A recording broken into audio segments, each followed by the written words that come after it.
Here we go.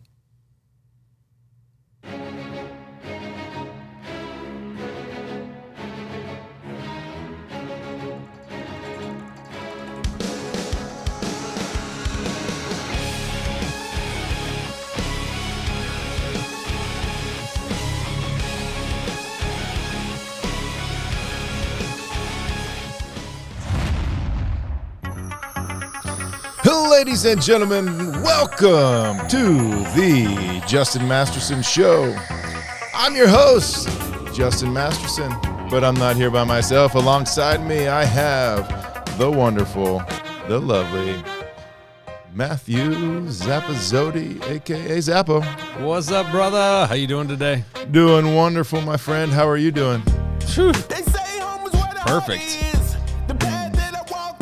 Just letting KEVI sink in for a little bit. And we're just not going to let that sink in for too long. Man, press the wrong button, and it takes you away pretty quickly. But still a lot of fun. Oh, I had it there. Oh, where am I at? Oh, soup. Oh, scooting me over a little bit here. I mean, yeah, that's It's all good. just a little bit. Always working on something. But Well. we are in episode 13 of the Justin Masterson Show. And, for everyone out there, I am Justin Masterson, and I played Major League Baseball for a while. I don't remember how long, but for some time. Actually, it got me thinking, Zappo. I was supposed to do that speaking gig. Yeah. Well, I wasn't supposed to do it, but I was in the running to do a decent-sized speaking gig on last Thursday or something like that. Yeah. And going through that, put a little, bio together. Which actually you put an even sexier one together. I looked at that online. Appreciate that. But I was like, wow, it's pretty neat. And for those of you who don't know, this is Zappo. He's along with me. He is my partner in crime, one of my best buddies. Went to college together, played. Man, we have he's helped run some cookie business, helped do some nonprofit work, and then now he continues in the nonprofit world, running an organization called PHARE Warrior, which their main program is Fight Club. Anything else you want to add to that as we're telling people who we are as they're coming in?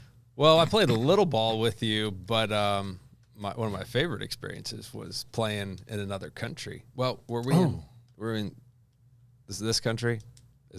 Was it what? When we went out of country? Yeah. I mean, we went out of country. Dominican? Yeah. Okay. I was Dominican. I didn't go to Puerto Rico. I didn't know it was Puerto Rico, and then I was like, Puerto Ricans out there will hate on me if I call a different country. No. I didn't do Puerto Rico. Yeah, I went to DR and played baseball with you. So Indiana, Tennessee, Illinois, I don't know, Michigan probably, and then Dominican. Boo, Michigan. But yeah. Yeah, Michigan, just terrible. Yeah, just a highlight for what's coming up next. But our friend's on mute. Our guest today, he's not coming in yet, but he is on mute as we make fun of it. It's all part of it. That's what we'll say to Brandon Faust, which a friend of mine just sent me something. They were like, hey, I'm at work, and you don't even work here, and you're in one of the pictures at work, and I don't even get to be in one of the pictures. I'm like, it's all part of it. We're everywhere. You're everywhere. Yeah, more or less. But, episode 13 got me thinking of a segment, Numbers Never Lie, People Do. Numbers Never Lie, brought to you by Justin Masterson. And I don't know why that phrase has to do with anything, but pretty much the idea is that I'm finding something cool in my life that correlates with the number of the show that's going on. And because we're lucky number 13, it made me think of my guy who was number 13 that I played with, Asdrubal Cabrera. Asdrubal Cabrera. No. Díganle que si no esa pelota se fue, it's gone. Asdrubal Cabrera. He is from Venezuela. You are right. Venezuelan connection we got going on with Asdrubal Cabrera. He was my shortstop in Cleveland. The baby is what I used to call him. Just an awesome dude. Somehow he's younger than me. What? Yeah. Technically, he's born in 1985, and his birthday's in November. They fudge those numbers a little bit? I don't know. I'm not going to say that it's – I mean, I did deal with Roberto Hernandez Heredia, who was actually 3 years older than who he really was. But that's a story for another day. Or I may have already told that story. I can't remember. No, you didn't. But it's all hearsay at this point. Yeah, but either way, I love Struble. Whether he's an old guy or not, he's older than me. It's even cooler how long he played. But two cool things about it was, one, there's a play. You need to go online and check this out, where ball comes back to me. I kick it off of my foot, and he's going up the middle to try and get the ball. Before he sees me kick it, I kick it. He jumps back, lays on his booty, catches the ball, makes the throw to first from his booty, gets the outs. It's pretty awesome. You should go check it. And then number two was the fact that when I tore my oblique mid-game kind of, after the first thing I get out there doing warm-up pitches, he literally comes in. He's like, "No, Papa, you're done." Like, he was the one who told everybody that I am no longer pitching. He's like, "There's something weird, something going on.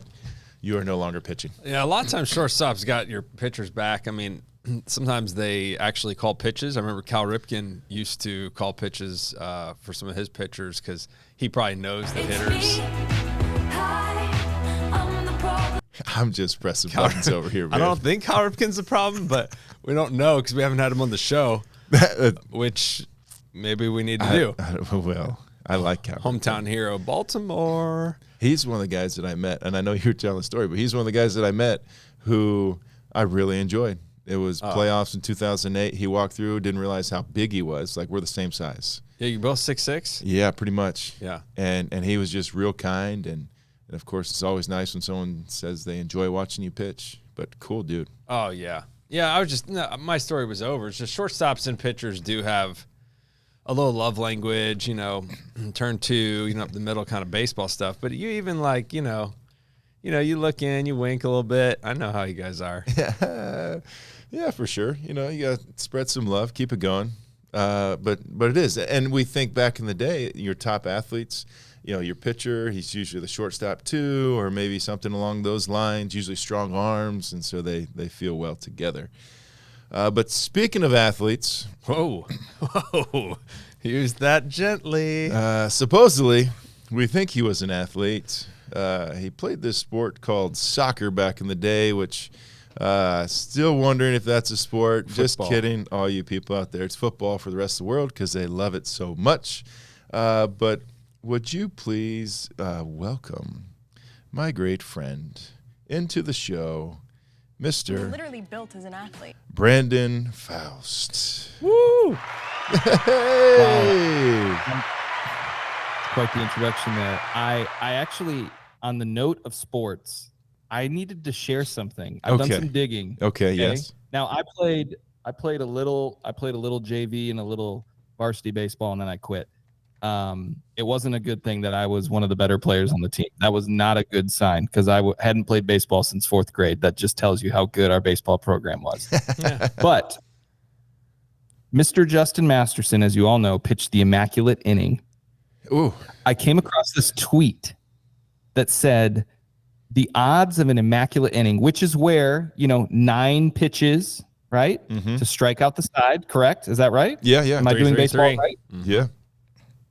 The odds, this is from Joe Doyle. Doyle rules. On Twitter or X. Odds of an immaculate inning is roughly 1 in 40,000.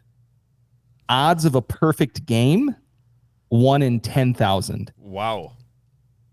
So the odds of an immaculate inning are increasingly more rare than a perfect game, which is fascinating. I mean, you're just but what I want to tell now. you as well is prior to Justin Masterson's immaculate inning, I went back into the archives. Ooh, look at you. After 3 innings, Justin had thrown 62 pitches already, which is not good. No, that's not great. You're trying to average about 12 an inning. It's a little bit more than that. Yeah. Yeah. And just 31 of those pitches had been strikes. And then into the 4th is when the immaculate inning happened and the sinker started moving, the slider started sliding. Woo! And you were striking out probably some old teammates, huh? Because you were playing the Red Sox, right? We were playing the Red Sox, yeah. as we like to say, we started slicing and dicing, baby. Yeah. So you were dealing that day, but the extent of my baseball career was I learned how to throw a curveball because I was left-handed and told you should do that, but I didn't throw it very hard, and that tends to not work in baseball, and I didn't find it to be quite enjoyable. The kids on our baseball team, they would drink Faygo orange soda. Whoever was on the mound, that was like the thing. So you would drink Faygo soda, and I just realized, man, this is for my soccer career and stuff like that. This is actually hurting my health than helping my health in the baseball culture that we had. But Faygo orange soda, shout out. You people in Michigan, you understand what I'm talking about. Oh, so, man, people in Michigan. But yes, did play different sports. That's for sure. Well, I'll say this. I meant, even though you're here, this isn't directly about you, but I do need to give a shout out to my Fishers baseball boys because, one, they've been working super duper hard in many different ways, been winning some ball games and doing some great things there. But just even last night, we had a victory, and we're fixing up the mound, making it look all good, and they're trying to figure out if they can get one of them on the show because they're I mean, everyone wants to be on the show. And I mean, not everyone, but all those guys, they want to be on the show. They listen. But what I'm really proud about is the fact that, I don't know, it's maybe a month or so ago, we came in, we were a little struggling, and then we started talking about a little bit of group identity, who we are, and really the question of how is it to act like us, and so what are those things. And since that moment, man, they've taken some heavy ownership of it and figured out what it is like to act like them and hold each other, accountable to that in the midst of it. And it's just really cool when we think about sports stuff. But I just wanted to give those boys one of them's listening at some point in time. So shout cool out. Things. Fishers Tigers. Shout out Fishers Tigers baseball. Yeah, man. It's just doing great things. I love it. But that is, when talking about different sports and stuff. I mean, we got our baseball boys. You're left-handed, but you do the kick. I'm pretty sure Zapp. Did we ever see him in college? Oh yeah. Well, I did. Did you see him? Yeah, Fausty. Yeah, yeah. We redeemed that story when you first introduced me to Brandon, which I feel like is like 2 years ago, but it's probably been like 6. I mean, when did you guys meet? When did you guys meet? I met us in 2018. 2018. Yeah. So like it's been 1 week since you looked at me. I'm sorry. It's a good jam. Yeah. Yeah. So it's been a minute, but that was the thing. We didn't know each other, but we knew of each other because of a certain moment. And Zapp, could you just remind the good people what was happening in this moment? Mm-hmm. I was out there just playing a little college soccer. Whoa. You can we give what he looked like first? Gosh, we really got to prep with pictures. I mean, this is a video podcast. I couldn't find the pictures. Oh, okay. I'm sure I could have dug down to get to them, but long hair. First of all, super long hair. I feel like ponytail or braided. It was so long, but I don't know for sure. It could have been ponytailed or braided, but it was not ponytailed or braided. Okay, there was a thin Adidas headband that contained the hair, the old hair there. Okay, and as they say, Justin knows. I mean, he is good looking bald, but I mean, soccer players have amazing hair. I mean, it's not about necessarily you're born with it. It's probably the shampoo, because there's always a soccer shampoo ad. So we're probably just baseball. We wear too many hats and then we go bald. I don't know, but it could be something like that. But so first of all, great hair. Okay, not gonna deny any of that, but it did tend to look a little bit like a certain character in Lord of the Rings called Frodo Baggins. And it wasn't you persona. It was just, anyway, me and Justin were at Bethel University College. You were at IWU. I was at Grace that year. I played at Grace my freshman year. College. And then I transferred. Yeah, and wonderful people in all scenarios, but we did have a rivalry in conference on the soccer field. And so I roomed with some soccer players. So they taught me how to be a fan. I stink at soccer, but like they're like, well, you come and you yell at people and it's fun, and no one would come to the games, and so we started this. Like we'd get our whole dorm and we would be out there on the lines. And so Bethel didn't really have like great seating on the pitch. So we would literally line what? You just called it the pitch? Holy moly. I know. Wow. You are awesome. So we'd line like from half field all the way down as far and just single line file. And you got that, what's the referee who just runs? The linesman. Okay, yeah. Linesman just right in front of him, and he made sure he had his little lane. But I mean, if he stopped, we're chest to back. I mean, we're like literally that close to the field. So if there was a play right on the line, I mean, if you kicked it out of bounds, you're kicking us. Like we just made a wall, and so Brandon would come over, and he was defend midfield somewhere, and so we were right there, and it was just all we could do. We just had to tell him who he was, and this just went gotta on let him know and on and on, and it actually made him frustrated enough where we got a couple plays he made a mistake or something, and so then we just cheered. And so after halftime, though, I mean, you could tell better. After halftime, he flipped a switch, and they wound up winning the game, and we were pretty good that year. So it backfired in the end, but I got to know Brandon like 15, 20 years before I actually got to know him. Yeah, from jeering me. Just making fun of him. And what was great is typically I played like a left-sided mid that game. I typically either played in the middle or up top. So the fact of like our proximity was unique to that game. I do believe I had a game-winning assist, which was fun. But I will say, have played soccer in a lot of different environments.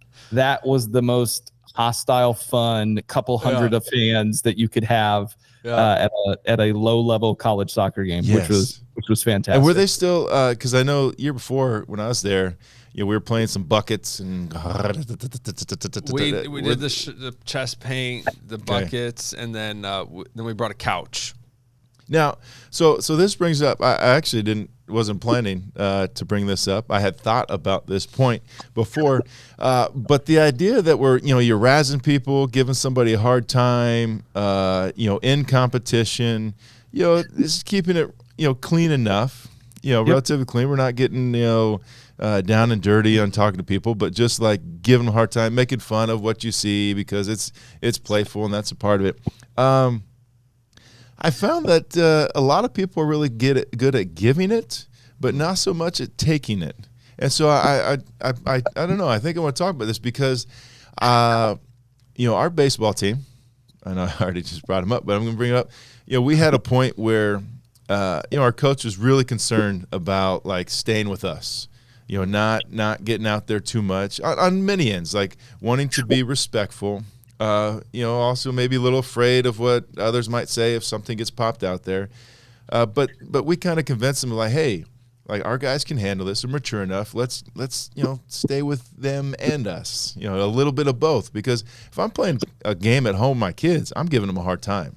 Like they make a mistake, like I'm not gonna like go so much to like make them go to cry, but I'm like, oh, you really want to try that one? Are you sure you think that was the right move? And you do it enough that they then enjoy it, and then they find it and they give it back to you. But we're playing a team, and actually, it always seems like the people who take offense are the ones who are losing. Mm-hmm. Just throwing that out there. But we're playing a team, and the coach goes out to take a pitcher out. And literally, I'm listening to our guys. No one's being derogatory or anything like that. And he's yelling at the umpire, "You're going to do something about this?" Mm-hmm. And do something about what? They warned us because someone said the bullpen phone is ringing, which is true. The bullpen phone was ringing. It wasn't saying anything bad about the guy and what was going on. Like literally, you are going to take out the pitcher because the bullpen phone is ringing. Like if you know baseball, they call down and then they say, "Hey, so-and-so is going to be in the game." And it wasn't like this guy stinks or that stinks or whatever, but it just, some people out there, they try and give, but they cannot take. And I don't know. I'm pretty sure the call brought to you by T-Mobile, isn't it? Oh, absolutely. Yeah, I mean, depending on which in MLB which the calls ballpark you're at. Yeah, they literally have T-Mobile on the fake landline. But yeah, that's absolutely. I mean, so we're at like, how do you feel about that, Mr. Faust? I mean, in the sake of competition and life. Yes, I had a coach. My high school coach was Ed Gore, very like a second dad to me. Just such a good figure in my life. And I remember he did this whole, I don't know what had happened. I don't know if we had gotten blown out or won a big game or what. But he said to compete means to strive with. And so every time you get out there, you got to give everything in training. And your job as an athlete is to go and make your opponent better. Did your opponent get better because they played you?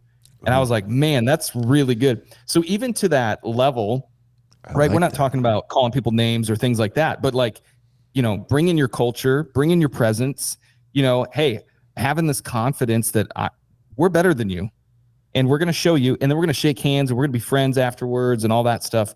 But I just love that mentality of like, you bring it all the gamesmanship, you know, keep your character, but the things that need to happen, you know, in soccer, that means, hey, I'm going up in a corner kick. I'm not, some guys would go stomp like keeper's feet. I wasn't interested in that. I think that's just classless, right? Right. But I might tug on your shorts a little bit before the corner and just let you know that I'm here, that we're thinking, that we're moving. I might make sure to celebrate something, not in someone's face, but I'm celebrating with my team. Right. I'm enjoying the hard work that we've all put in, whether at the high school or college level, you know, whatever it might be.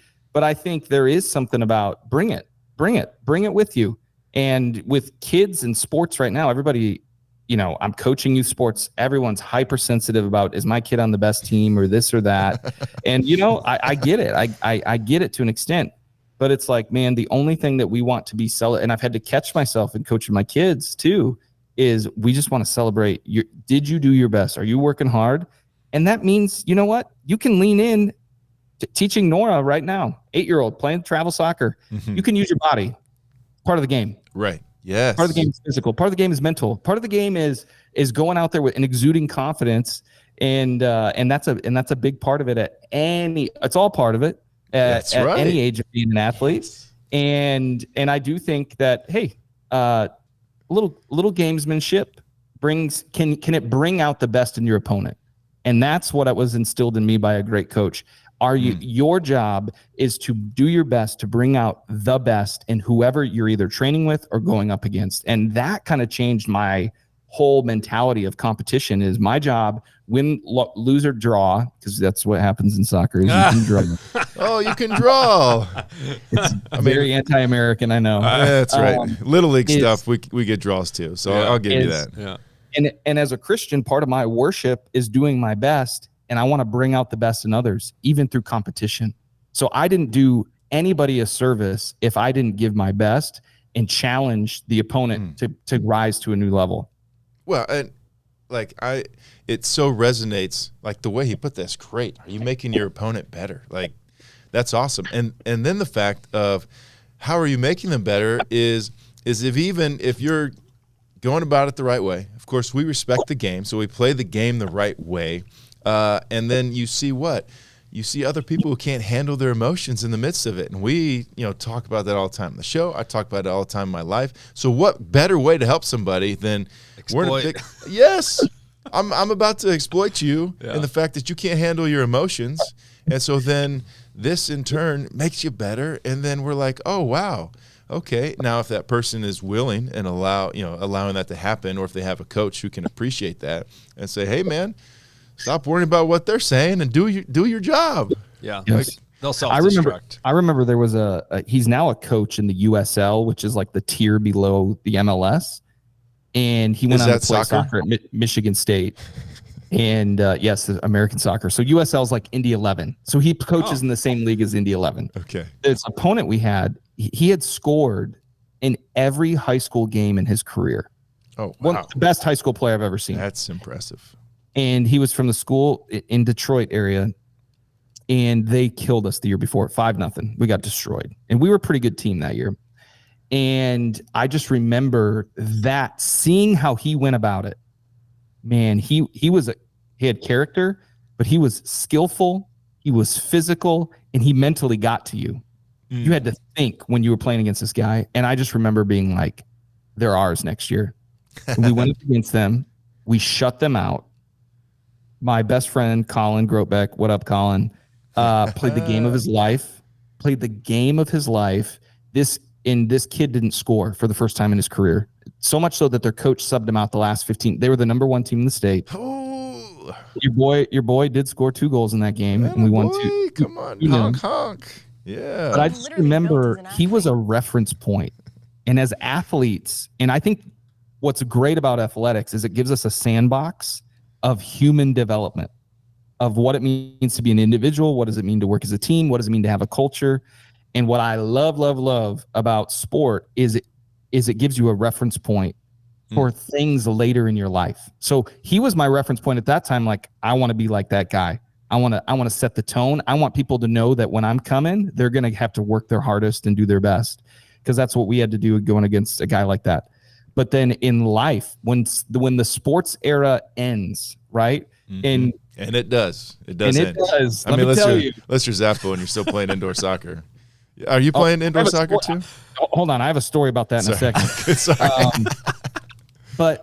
But it's like it gives you a sandbox to then try these things as you move through life. What does it mean to be an individual? What does it mean to be a team? What does it mean to compete? What does it mean to strive together? What does it mean to make others better? What does it mean to lead a family, an organization? All of those things where those lessons and those tangible experiences of hard work, adversity, all those things, that's the beauty and the gift of sports. And that's why I love my kids playing sports. It's not, I don't get me wrong. Like, there's times where I'm like, man, I could have gone to this. I had a couple of D1 offers, not a bunch, not like Justin. But like, oh man, what would my life look like if I would have done this a little bit differently? But the gift of sports is it teaches you character, teamwork, how to think outside yourself, how to suffer, how to win, so that you're prepared the next, when you're in your 20s, 30s, 40s, 50s, 60s on forward of life. Now, on a less serious note, Matt Zappasodi, I have a story about indoor soccer. Matt Zappasodi texted me, I don't know if it was last summer or the summer. I think it was 2 summers ago. Winter. We do winter. Or maybe it was winter, whatever. It was like a year and a half ago. Yeah, and he was it's like, warm, you're going to be outside. He was like, hey, do you want to come be a guest player on my indoor soccer team? And I'm thinking, well, I like playing soccer and I like Matt Zappasodi. So sure. And I think I was coming back from like out of town, something like that. And so made it back in time. And then I was like, all right, I'm going to go. I got to drive like 20 minutes or whatever. And I'm going to go play soccer with Zap. I have a feeling I know where this is going. I text him when I get there. And he's like, I'm like, I'm here. And he's like, where? And I'm like, at the soccer game.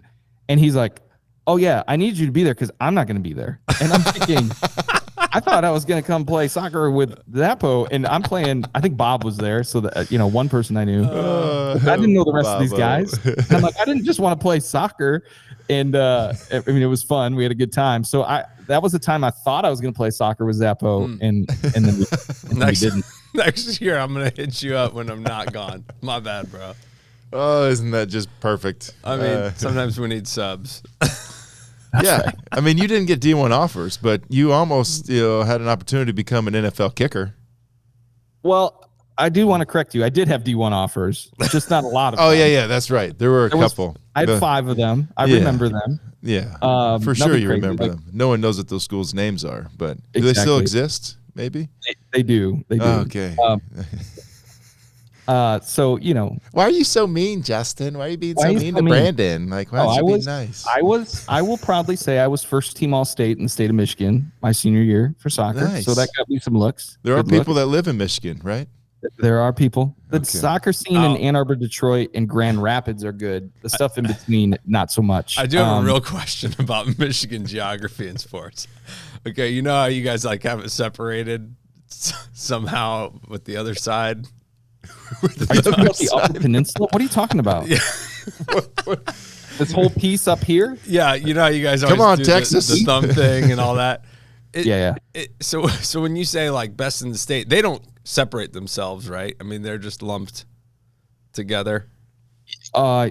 correct, but like they don't end up in state championship games. You know what I mean? It's like rural, like nobody's You're out. talking like the Upper Peninsula? Yeah, UP stuff. Escanaba.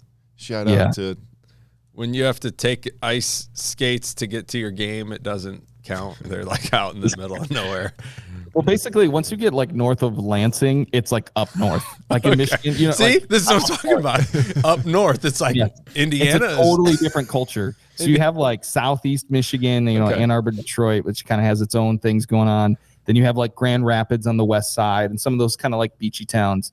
But then once you get more north, it's like you're just up north. It's just all the same. There's probably a lake 5-6 miles away statistically.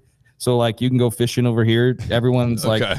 Even though Michigan isn't that warm, especially north, you have like 2 or 3 months that you could actually be in the water. Everyone's got like a lake house or a cabin or a place to go swimming or a boat or something like that. And it can only be used for a couple of months. And then the rest of the year, it's like, frozen. Well, we have 4 months of snowmobiling conditions, you know? So, I mean, I can relate. Like I grew up in Texas and I've never explored half of the state. Like I've never even been in half the state. So like, I mean, I kind of understand we don't have ice and snow and snowmobiles, but it's like, to me, that's where I feel like the UP is like, who actually lives there? Do they even play sports there? I mean, is there anything? It's a fair question. I only know that people do live there because that's where my father-in-law is from. Okay. He's from the UP, Escanaba, Upper Peninsula. His brother is still up there. And what are they hiding from? It's so far. Oh, they're hiding from people. Okay. Yes. Shout out to, if you've never been to Mackinac Island, Mackinac's great. Yeah. It's a great, like 1 or 2 day type experience. You can bike around, no vehicles on the island, just fun. You feel like you're in Pleasantville. Good fish, get the white fish, is really, really good. But yeah, beautiful. Take a trip up to Mackinac Island if you've never taken your family there. Yeah. Run on over to Traverse City. Take a trip. Maybe a little Charlevoix, Petoskey. I don't know. Just be ready to get new wheels and tires and stuff because you're going to hit a bazillion potholes along the way. Yes, you will. That's true. But what's cool? So associated with our show, we like to support, as you can see, which none of them in here can see, but you can see as you're watching, above us and below us, we got 2 organizations that we like to support. And, of course, we got PHARE Warrior, which is my guy, Matt Zappasodi, right next to me. And then, the top, you'll see Wayfinders and their little tagline, Activate Your Purpose. And if you didn't know, Brandon, because you're like, why is he here other than because he's Justin's friend? It's like, well, yeah, I mean, that's the reason. That's how you get on the show is be a friend of mine. Because people will be like, oh, this guy's really cool. You should have him on the show. I'm like, I don't know. Oh, yeah, but he's really cool. I don't know. And so Brandon, not just because he's a friend, but that is the reason he is on the show. But he is president at Wayfinders. What is Wayfinders, Brandon? That is a great question. Aren't we trying to figure that out right now? Yeah, we're always figuring that out. So Wayfinders is a nonprofit that we started. And what we wanted to do is really help people activate purpose, right? So our mission statement is we help everyday leaders move into the future and make the greatest impact. And we started that by trying to hit this problem, not just in the church, but in society, of the fact that 81% of Americans believe there's an ultimate purpose and plan for every person's life, but only 10% of Americans would say they know what their life's purpose is, and only 5% of Americans would say that they're actually following their life purpose. And so we wanted to bring a framework to help people kind of just put language to who they are, whether that's career trajectory, purpose. We have a framework in which we do that called Life Mapping You. So we wanted to bring that into the world and really focus that work. But then what we found is that 30% of the adults that we served during a 2-year period wanted to launch something new. And that kind of went back to this greater vision of different things that I think have resonated with all of us is how do we unleash the saints for the work of grassroots ministry? How do we make that the preferred path instead of holding on to people, which can sometimes, I'm not saying this is true of every local church, but a lot of times that can be the experience. Stay in our program, stay in our thing, let it be our idea. And the next thing you know, you have someone who's been in the same church for 15 years and they give their money, which is great. That's a part of our worship is when we give. But at the same time, they've just been a door greeter for 15 years. And the invitation of what they could be giving to their community that they could participate in the kingdom of God just sometimes doesn't have a curated path. And so we like frameworks, we like cohorts, we like workshops that really help stir that stuff up, and then actual things happen out of that. And so we started some things like call it a start something workshop, where it's like we started something called start something. And a lot of times people are like, I have a business idea or a nonprofit idea. And a lot of times we're like, you just have an idea. You might not know if it's a nonprofit or business yet, or just a grassroots ministry down the road. So we created an environment where people, and we partner with some local churches, but we do this in our local co-working hub here in Brownsburg. Shout out to Brownsburg. If you're from there, it's the best place ever. Oh man, I can't wait to have Matt Kurtz on the show. And so, sorry. Yeah. And so we want to help people launch new redemptive initiatives. Yeah. And sometimes that looks like a house church in the neighborhood. Sometimes that looks like mentoring youth. Sometimes it looks like serving the homeless. And then sometimes it's like, okay, those ideas then get crystallized and there's a vision for them to be like a nonprofit redemptive business. We've seen people who started a coffee company as a family, just kind of as a side project, then go on to plant a church, right? We've seen, and we just kind of create the environments and resources for those people. So we say, discover who you are and your distinct impact for good. That's usually through our life mapping process. We also invite people into these Kaleo disciple-making groups where they can discover more of who they are in Christ as well. And so we have those more overt spiritual environments, but then our other frameworks, we can be used in any environment, which has been really cool. Universities, other nonprofits that we train or work with, and then launch the impact you want to make. So if you've got an idea that you want to launch, we want to curate a path for you to put language to that and to create some actionable items and go do it. And then the third thing is partner to make an impact with us. So we have we have this co-working space that you can come be a part of in Brownsburg, as well as we have these groundwork community nights where we talk about everyday leadership and everyday discipleship. Different people in the community will share something. There's always discussion. It's enriching. And so really, ultimately what we're doing is we're trying to serve the community and serve the church collectively, capital C church. And sometimes that does look like partnerships with local churches, doing a start something workshop, doing a personal impact statement workshop with youth, with adults, whatever it might be. But as well as just people in the community. So if you've got an idea, or if you have an inflection point in your career or purpose, man, we're here for you. And we wanted to create those kinds of resources at a level of quality that were accessible to the everyday person, not just if you were an executive and could go through some sort of process like that, right? We wanted these everyday people to be unleashed, to go on mission. And so that's kind of how we do it, is through these different frameworks and relationships. And it's fun. It fits so well. I mean, I love it because you lead the For Everyday Leaders podcast, and the concept of all this is for just everyday people, which is the show that you're on right now. The idea is highlighting the fact that people have stories, that they have things to say, that they have something that's worth telling and worth hearing, not just the famous people that we put up there and we look at screens like, oh, they're famous, so they should have something. It's like, no, like we're just normal dudes. Well, I mean, I guess I was famous, kind of. Well, I mean, yeah. But even so, we can highlight the stories of non-famous people like you guys. Like washed up NAIA soccer players that used to serve in the local church, now running a little nonprofit serving the people. But that's right, baby. And so we'll say this. That's so right. I mean, I skin in the game in the fact that when we met, I saw you and was like, we're speaking the same language of trying to help people, like activate people. I mean, I love that. I mean, to activate people into understanding who they were meant to be, who they're going to be. And it's still that journey within it. But as you said, discover, get that understanding. And you're speaking about this and you're trying to, do pastor stuff at the same time. And I'm like, dude, why don't you just do this? And, after a little bit, you were like, all right, I'll go do this. And I think it's been really neat to see that it's a groundwork. I hear other people always talk about it. Like they don't know.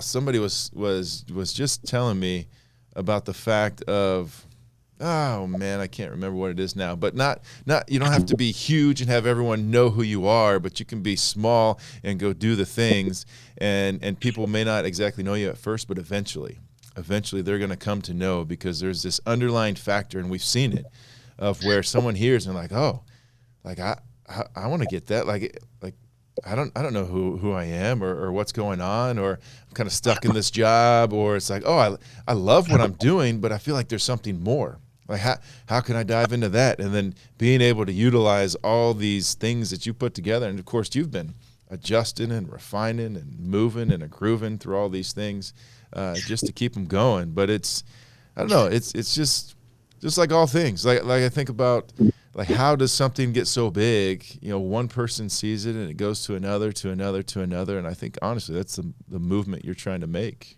in the midst of it. Well, and I think that's where the values early on, even when you feel like a crazy person, because it was like me going and doing this thing and having some support from people like you, Zappo, in so many ways, right? Which was so valuable. And it was, you sometimes felt like a crazy person because you're like talking like, we are doing this. And then you're like, oh gosh, is it just me doing this? You know, do people believe in this thing?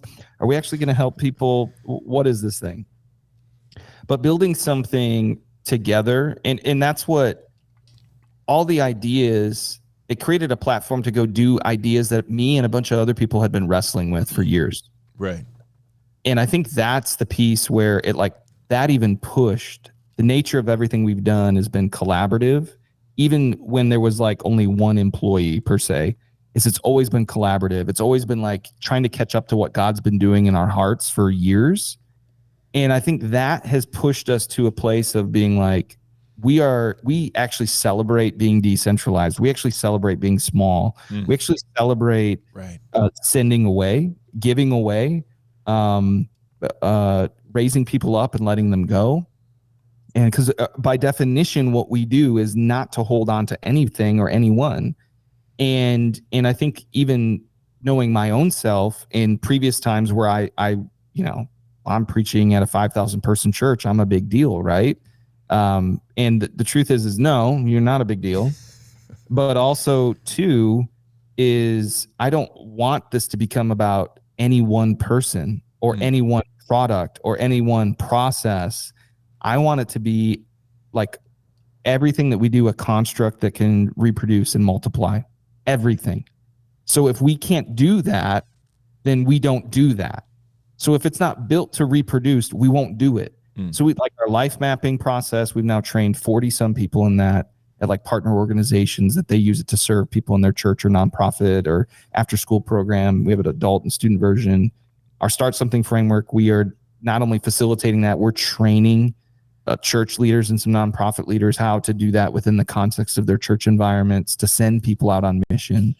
Our Kaleo disciple making framework, it's not about some silver bullet process. It's about here's a platform of resources to say here's a curated path to intentionally make disciple makers, and so that you don't have the burden of trying to figure out what you're going to read or what you're going to do and this, and some leadership tools and all that.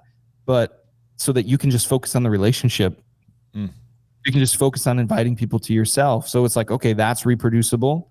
Some things that we're now starting to do with this, we call it the Impact Studio. So those who have we celebrate all like ideas big and small, that some that should be grassroots and should never be an organization. But then, we're doing our second iteration, our second cohort of this Impact Studio where they will become organizations, nonprofits, redemptive businesses, where we want that to not only do that to our community to reproduce good and to multiply good, but also we eventually want to teach different communities on how to do that kind of process, right? So everything we're building is built to go away from us, not come towards us.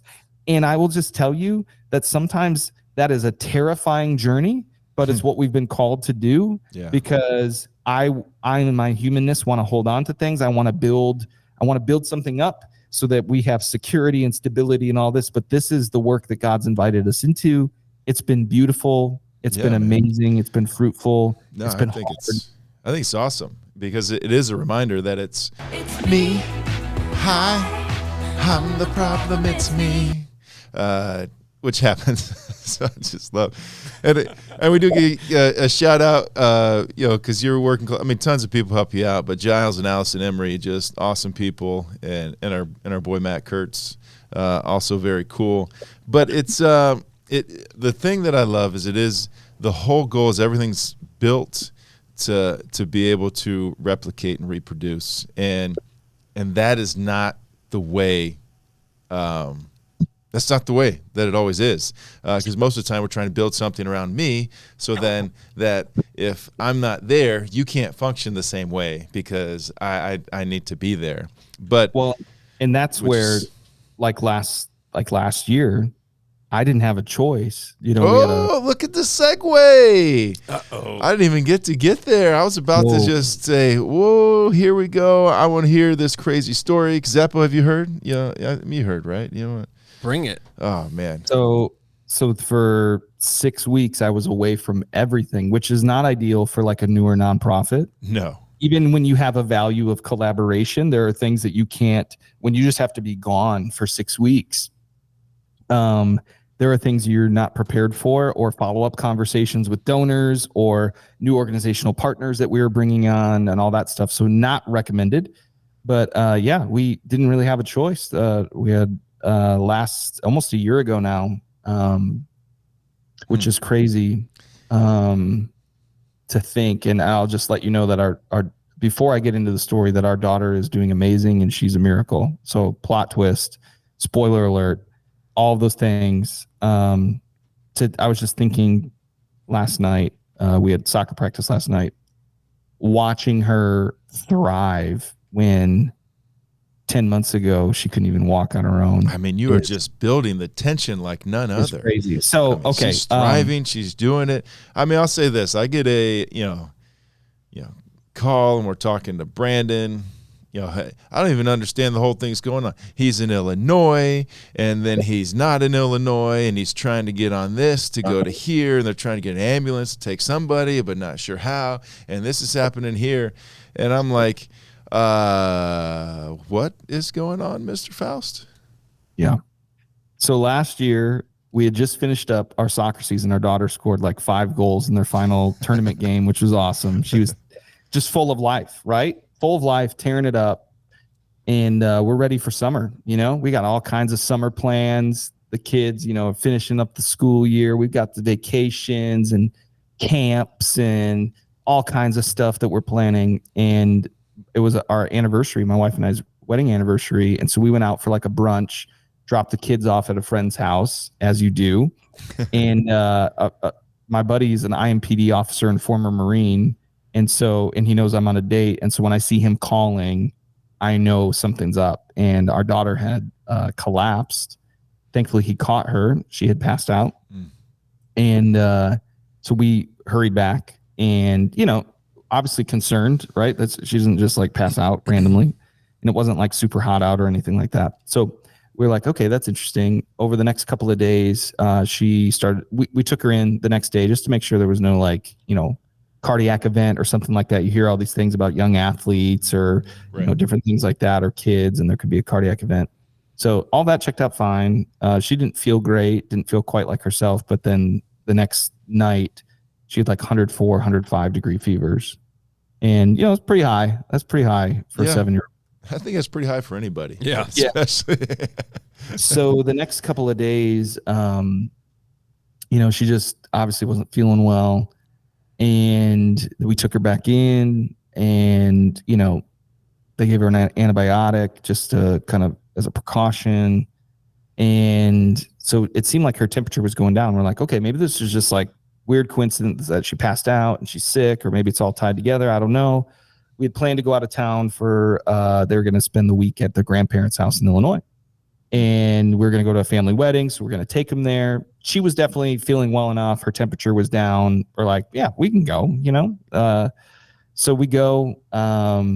And then we get there, and within a few hours, we know that something's like really wrong. And this fever comes back. It's not responding to like ibuprofen, Tylenol. And you're like, okay. So I took her to an urgent care. I told my wife, I'm like, go to the wedding, and then we'll kind of regroup after some of these tests and stuff. So they did some blood work, things like that. And we just knew she had to go to the ER. And so, scary moment, but not like horrifying. Just my kid is really sick. This stinks. Yeah. And your wife is a nurse. My wife is a nurse and now a nurse practitioner the last few years. So she knows quite a bit. Sorry, I didn't mean to lessen that. But she is a nurse. But she is to be a nurse practitioner. You do have to also have your RN, right? Yes. So every nurse, it's like the bourbon whiskey thing. Not every whiskey is a bourbon, but every bourbon's a whiskey. Not every nurse is a nurse practitioner, but every nurse practitioner is a nurse. Okay. No, sorry about that. I didn't mean to hunker you down any on that. Love you. Appreciate you. You're the best. But that does give sometimes a little bit, maybe on the front end, a little bit of calmness in the situation. Of course, where Lisa's like, yeah, let's just do this, right? My wife is tough as nails, very cool-headed. That's why she's great in the medical environment in particular. And so we go to the hospital. We get back there, and the nurse, he was like a nurse in his 50s or 60s, probably 60s, was like, of all the places, we're in the ER in Illinois, and he was like, hey, I saw that you're from out of town. Where are you from? And, just normal chit chat. We're like, well, we're from Indianapolis. And he's like, where? And we're like, we live on the west side. And he named the town. And he was like, do you know, he shared his son-in-law's name and his daughter's name. And we were like, we know them very well. I helped him, connect into the job that he's at. He's a pastor. His wife's a social worker. And, my wife lived with this guy's son-in-law's sister in college, and I kind of mentored him in college. And of all the people on the planet, this guy's our ER nurse. And just to have just even in that moment where we're starting to feel the tension a little bit, like it looks like we're staying overnight, to see like just that little wink from God, like, hey, I'm here. Right. And this guy's like an elder at his church, just a calming presence. Could tell he loves the Lord, was just like above and beyond care, not just for our kid, but for us. And you're just like, okay, Lord, like, thank you for that gift of comfort. Thank you for that provision of what's in front of us. And then, we embarked on a very difficult journey the next, days. And that could have been, for some people out there that have been like, oh, maybe here's the reason this happened, so that we can encounter them and do this. And so you still have that hope. And then it's like, nope, there is something more going on here. And then each day, you could start to see that there weren't clear answers, and you're starting to have conversations about bone marrow biopsies and lumbar punctures, spinal taps, to figure out what's going on, to get some tissue. Her symptoms were getting worse every day. She couldn't sit up, stand, eat, walk for several days. Very swollen, just not herself, right? And so this is a little kid, like, it's not. It's a little kid. You're watching your kid kind of lose, like, I don't want to say this crassly, but like you're watching the life come out of them, right? You're just watching them not have the joy, the buoyancy, the exuberance, and just pain, fatigue. And if I remember right, I felt like as you all the testing constantly going, all this type of stuff, you were getting to the point where it was like, we're talking about that timing of like how long, not like yes, but how long will she survive? Those were not only fears, but like there was what's reality here. As this acute, what we found out during that time, as she was diagnosed with hemophagocytic lymphocytosis, commonly known as HLH, which I had never heard of in my life. It's a very rare blood disorder, and it acutely attacks your body so aggressively. and it starts attacking all your major organs. And so that's where the question comes in of, removing fluid from someone's, she had to have fluid removed from her brain, lungs filling up with fluid, lymphocytes all over her body, all those kinds of things. And you're just watching the pain, the severity, things get worse and worse and worse. And you're hopeful that, my wife kind of explained it this way, that adults, when they're ill, you can see their vital signs will tell you, right? Your blood pressure, your pulse. She goes, kids, it's the last thing that happens is that shifts significantly. And so we had certain days where the oxygen was not where you'd want it to be. And is she going to have to be on oxygen ongoing and things like that? And it's just kind of like this tension every day. Vomiting starts happening. I mean, like just pain. And there was, and I'll spare some of the details on it because there's some things that are still hard for me to like revisit, to be quite honest with you. No, we appreciate you sharing. But the story that so many people started praying was of Jairus's daughter. And the story of Jairus's daughter was basically like, they all thought she was, dead or dying, gone. Right. And our prayer is that, and for so many others, that we, unbeknownst to us, was that she would just sit up, that she would just rise. And there was one night on like our phone, there's like the Bible app, and we don't use it that much on there. And the kids sometimes like to play some games, but Nora would have some times where she was well enough, and she would maybe want to listen to something or watch something. And of all the stories, she opened up Jairus's daughter on the Bible app. And to be honest with you, I did not want her to listen to that story about a little girl who's ill, seemingly dying. Right. And I looked at my wife and I'm like, I can't handle this. And she was like, it's fine. Just let her. And she would flip through and just listen to that story.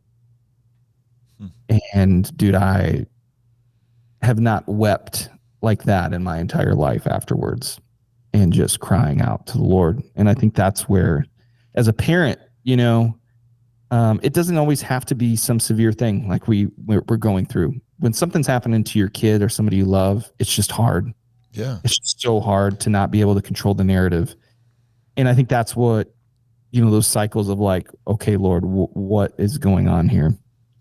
And praying that bold prayer, not just like, hey, Lord, if it so pleases you, would you heal my daughter? Like, God, I'm going to be real with you. Like, you've got Flanders that just came out. Sorry. You've got to do something here. You've got to use this story. Like, you've got to. Like, I believe that's in your character, God. And if I'm disappointed by praying ridiculously bold prayers, I know that we'll deal with that later.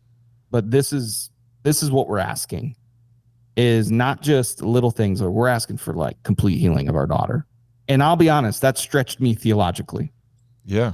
That stretches me. I would love to be like, yeah, dude, we believe that God does miracles all the time. It's like, no, I can be, quite honestly, I can be cynical about that stuff at times. We're here in the Western world, and you're like, oh, we got medicine that can do all these things, and it's great.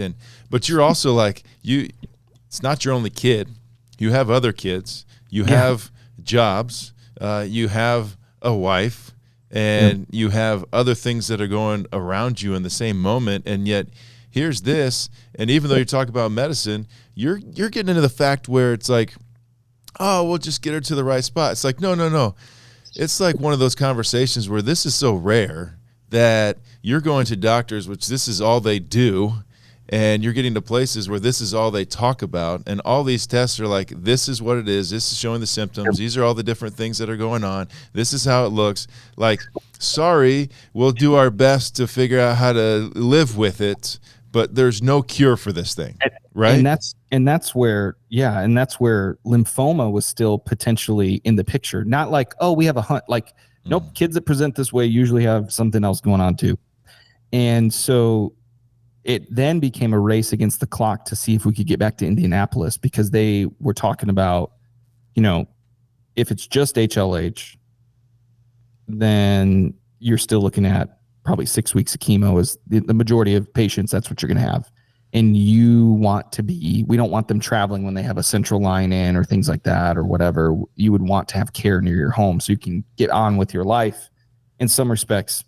And so there was a race against the clock of like fluids, blood, transfusions, all this stuff in an ambulance that was going to, a private ambulance that would take her, which is not cheap, by the way, and across state lines. And at that point you're like, whatever it's going to take. And so they had to get her levels so she could be monitored in the ambulance and come back here. And it took like, more than 24 hours to coordinate all that. It was very stressful, but the clock was like ticking even that morning of getting her healthy enough, transfusions and all those things so she could be well enough to travel by ambulance.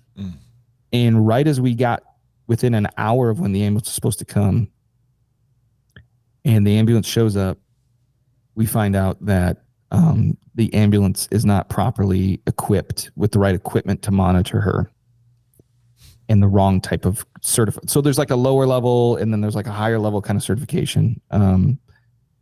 And the doctor's like, you can't get on that ambulance. Oh, man. And unbeknownst to me, I'd sent a prayer request. I mean, I kind of had like guys on the front lines and you guys were in that. Yeah. Unbeknownst to me, there was a group of people meeting in our building that our team, Matt and Giles and others had put together that had gone 24 hours of fasting and praying. And they were going to culminate those final 24 hours with 3 hours of prayer here in the building. What I didn't know is that was happening at that time. And I sent the prayer request to Matt and said, we need an ambulance. And it took a day to get one. It's very unlikely that we're going to get one. This is devastating for us. And an older lady in her 80s walked in the building. Her husband ordained me as a minister. I hadn't seen her in years. Apparently walked in the building and he just had her pray over that. Like, boom. He's like, I've never heard someone pray so clearly, confidently, with conviction. Within 5 minutes, all this unbeknownst to me, within 5 minutes, ambulance that we needed, the crew that we needed from a different transportation company. And they said, we'll be there in 45 minutes. And so just even those when it was still like really dark, just seeing, and my wife, I think that she got this encouragement from a friend, but she was like, we just need to document on a note, just on the notes app of like all the little wins, all the ways that we're seeing God's presence, all the ways that we're seeing him show up in the midst of our absolute valley. Yeah. And they were safely transported here that day to Indianapolis that night. And that our first night in Indy was our worst night. Her health and all that stuff. I mean, it was just bad. Surgeries and stuff the next day. And then within a few days, even with, a true, not just like a hunch, but like there's like 8 criteria. You have to have 5 to be diagnosed. And it's all of them are very invasive. So it's like sure testing, not just a hunch. She had 7 out of the 8. And I think the 8th one, they just didn't see the need to do that test as well. Yeah, keep going. Sorry. And we're sitting in the tension of our daughter definitely has this thing called HLH, and it's terrifying. And the acute attack on a child's body, many of them don't survive that, which is scary. But then you're thinking about what does life look like after this? And I remember a night just being like, not that this is like my dream for her or anything, but just like, I might not ever see her run around again. And that messed with me. Yeah. And just, there was a night where the Lord, man, it was just, we felt his presence in a way I've never felt his presence before. And not just from the Lord, but through our community, through our friends, through our other kids being cared for, and pantry stocked, refrigerator stocked. There was literally, we had to create a system because people dropping 15 to 20 gift bags off at our house for our, not just for Nora, but for like our other children. So we had to create a system. We still have a pile of those toys in the basement that we've used for like birthday gifts and Christmas and stuff like that. Nice. So thanks for everybody for that. But it was a reminder that we felt God's presence through people and through being loved well. And for us to be, we like to pride ourselves on being people who try to serve others and love others well. And to be on the other side of that was really humbling, and learning how to receive for an extended period of time was brutal and beautiful. And then, within a few days, Nora's labs just started improving drastically. The numbers don't lie. And they just didn't lie. And improvement. And she sat up one morning, it was a Saturday morning, and asked my wife, "Mommy, will you braid my hair?" She just sat up. And we're like, "Are you allowed to be doing this?" And so from there, really she hasn't looked back. And but let's go into this as far as like, because in India, we're not going to dive into that, but the fact that like, there are things happening like crazy. Here it's like, oh yeah, but did they really? And like, I just, you just said it, 7 out of 8 of the markers for confidently saying this is what you have. You're dealing with doctors who only deal with this, and like, this is what she has. Like, we've never seen it before. And then literally, like, her numbers are improving, but then you get to a point where the doctors are like, we've never seen this before. And we're talking about in a positive light. Like, this has never happened. I mean, I think that's where, the treatment plan is commonly, chemotherapy or like aggressive steroid treatment. What was so difficult as a parent is during that time, we didn't have the lymphoma we didn't have the lymphoma results back. So they couldn't start treatment, because if she had both, they would take a different path. Right. And so honestly, in the waiting 6 days to find out if your kid has lymphoma while they're already sick and appearing to be dying. Brutal. Yeah. Just brutal. And then during that time, she improved, which was so good for our spirits, but also like, okay, what does this mean? But the beauty and the gift in that now is they didn't start her on chemo. And at the time, we were like, just freaking do something. Just do anything. Right. No treatments other than like blood supplies and things like that. Make her better. And it was like, that's actually turned out to be a gift that we didn't preemptively do that. Even though it was so hard, I just wanted, like, give her whatever you need to give. She hasn't had a drop of chemo or crazy steroid or this B-cell treatment where it resets your immunizations. And the majority of kids are going to have either chemo and some sort of steroid kind of treatment. She hasn't had any. That's not awesome. one.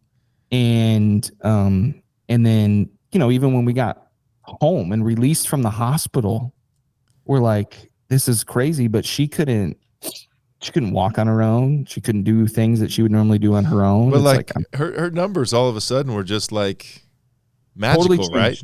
I mean, so like it was like the percentages of them changing each and every day, undeniable documentation. And that radical of improvement startled them, even to a point where they're like, did we misdiagnose, or did we do that? And it was like, no, we didn't. And so that's where I think a lot of times, people were like, the miracle of modern medicine. Yes, it was great that she had the care that she had in terms to make her more comfortable, give her blood, different transfusions and stuff like that she needed. There was not one piece of medicine. I wish they could have given her one. Like, I was begging for it. Right. It wasn't one drop of medicine that made her better. And that continues to just, show me and I don't know why us, I don't know why, you're on a hematology oncology floor and you're seeing a lot of people suffer and be sad. It's the worst place a parent can be, to be honest with you. I've never experienced hell on earth like walking in a hematology oncology floor, seeing dads as we try to walk laps either on our own or with our kids or whatever. Yeah. It's just something that happens in that. But man, I will just tell you, to see how people just loved and celebrated her story. In the hospital, outside the hospital, we saw, neighbors and friends and family members really turn their eyes to the Lord through that. And I will tell you, a lot of people would be like, well, then it's all worth it. No, it's not. I don't believe that. I'm not spiritually mature to believe that. I can say that for your situation, but for me, even if as people kind of came to know the Lord through this, I would rather my daughter not go through hell. I'd rather you go to hell than my daughter go through hell. I'm just not spiritually mature enough for that. I'm not there. But I will also say at the same time that God doesn't waste a thing. Right. And he didn't waste one tear. He didn't waste 1 ounce of pain. He didn't waste it. And to see the redemptive thread and how, then afterwards you're like, okay, we got all these doctor's appointments and all these things. And what does life look like in not knowing if she would go back to school or what a future treatment plan would look like and all those kinds of things where you're like, you're out of the big event, but you're still in this like groundswell storm that's really unknown and really, really foggy for everybody, physically, mentally, spiritually. And I just praise God that praise we, the Lord. In every way for her recovery.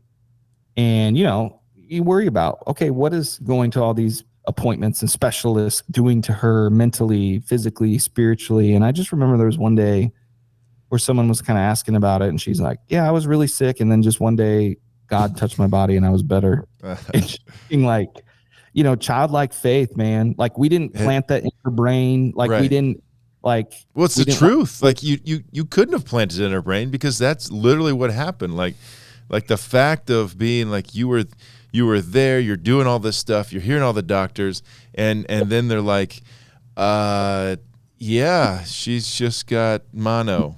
Like, it's like, it's simple as that. She can go home. Now, because she's sitting in a bed for so long, you're like, well, you got physical therapists, you got all these things coming. But it's just like, holy moly, like you had all the craziness of diagnoses, or however you say that word, and then here it is. Now she's at home. Like my movie brain is just going, you gave that snippet at the beginning, and then we're like, 1 year earlier. And then you're flopping through, and then now we're ending it as like she's gone through all this, but here she is now just still dominating at soccer and doing some incredible stuff. And the only thing that can be like she says it the best. It's not you didn't plant it in her because you were a former pastor and because you love God and all this. It was like there's no explanation other than I was sick, God touched me, and now I am better.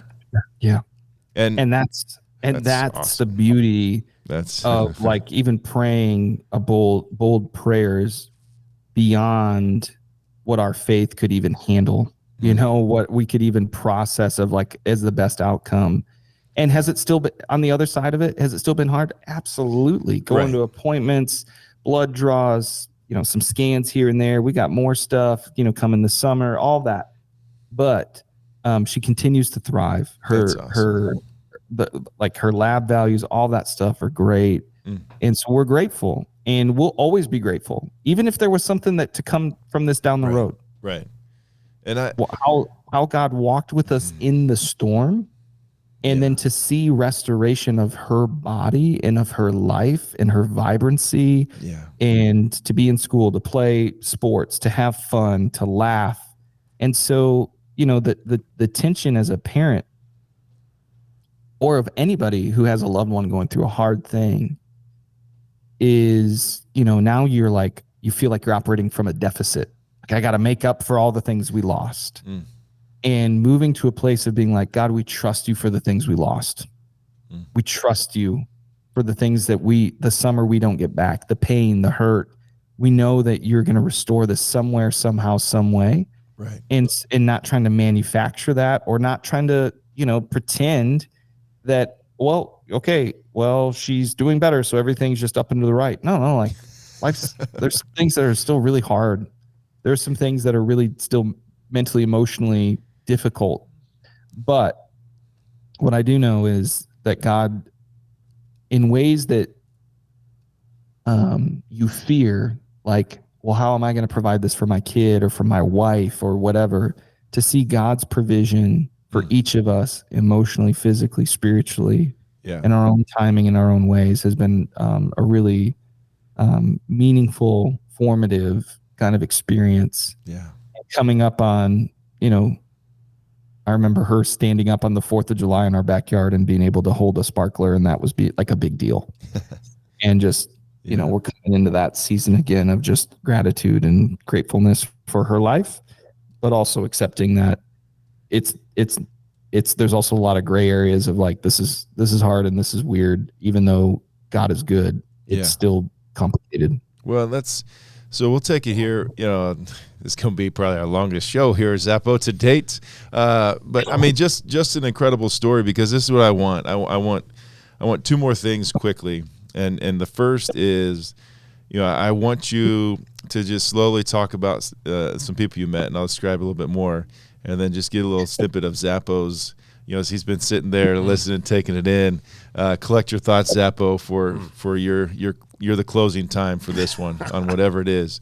But you talked about in the midst of all this going on, and it's hard when you're having troubles and to trust and to do this, and yet in just a short snippet, can you talk about, you met some people when you were walking on that floor, and you met a family, and their daughter,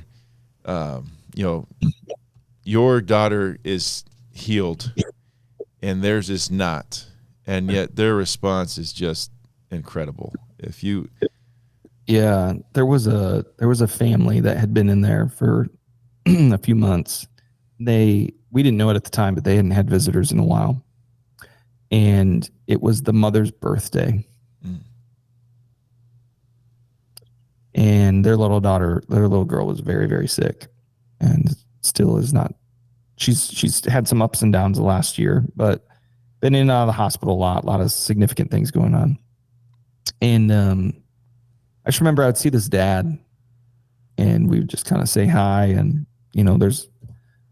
it's like wartime, right? When you're there, it's wartime, right? Like there's things that you need to either physically be helping with, emotionally be helping with. So if you're like going quick to get a drink or it's like you don't have a lot of time to chit chat. And I just remember him just kind of saying hey, and then you start seeing him every day and see him walking with his daughter. And I said, I just love watching you carry your daughter. What a good dad. Yeah. And I just remember being like, what do I want to hear right now? I want to hear that I'm doing a good job. Right. And I'm like, man, you're doing a good job. You're a great dad. And anyways, my wife had this idea she's like, it's this mom's birthday. What a difficult thing to have to experience on your birthday. So we had gotten some cake, or, people were bringing stuff to us here and there at the hospital, which was really sweet and really helpful. And so we had some extra stuff, and we're like, maybe we just get her a card or write her a note and bring her some stuff and just say, hey, we're thinking about you. It's your birthday. So we did that, and they shared with us that they hadn't, had a gift like that or visitors in quite a while. And some of that was their daughter needed to be isolated at times and stuff. Right. And just meant a lot to them. And then I remember Nora was doing well, like improving, and they found out that we were going to get to go home. And the dad didn't run, but quickly walked to me, gave me a hug, and was just like, I'm so excited for you guys. Wow. And I just remember being like, it takes a mature man to walk up to another man in that environment and be like, I'm so happy for you. Right. And praying for you. And so that gives me chills. That was a reminder of like, man, how many times in my life have I not said the thing I need to say? How many times am I so focused on my pain, my problem, that I forget to see somebody else and to celebrate with them, to show them love, to say the thing. And that guy did that for me.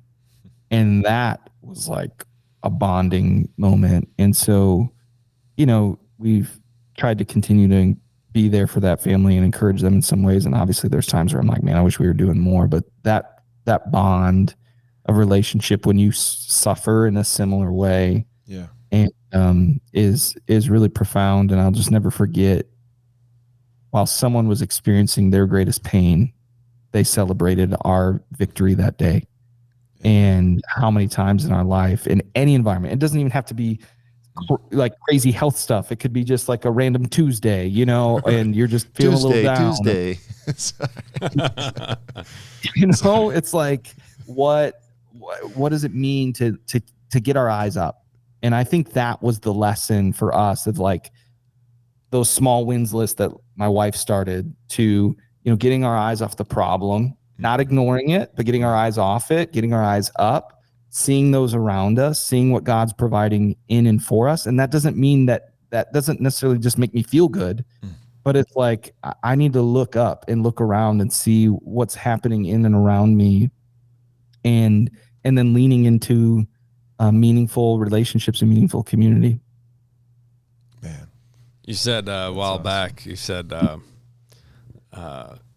discipleship and inviting people to come with you.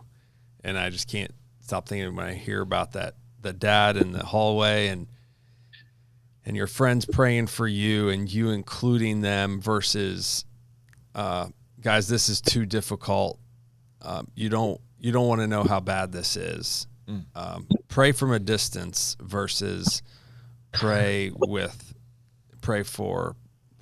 in that ambulance, that type of thing. So just rings true to how you live your life, because that's what we're called to do as disciple makers. And we invite people, with us. And, I think you got some wonderful nuggets that are going to come out of that for the rest of your life. I mean, in dissecting and understanding and helping people navigate through that stuff. And, Justin always talks about keeping the relationship bigger than the problem. And you maybe didn't want to keep relationships bigger than the problem because the problem was so big. You didn't want to be nice to the doctors who couldn't give you answers. You didn't want to be friends with the nurses who are, although, so what does God do? He gives you a friend in the nurse. You can't even be mean to this guy because it's like somebody you actually know, it's like, right. So it's like the relationship is bigger than the problem when we allow it to be. But when we look inward, then we just say, woe is me. And then all of a sudden the problem is big because I'm no longer concerned with others. So that was something Justin always, piggybacking on what he preaches here. And then I'll conclude my closing. That was out number 1, out number 2, and out number 3. Man. Love it. Is I was at this conference and this pastor was just talking last week, and he's like, we can go to stadiums and preach the gospel. We can go to foreign lands and hold Billy Graham type revivals and make a small impact. And I was like, what? That sounds like opposite world. He's like, but when you actually do the math, one person affecting one other human once a year has more of an impact numbers than all the revivals that Billy Graham ever did.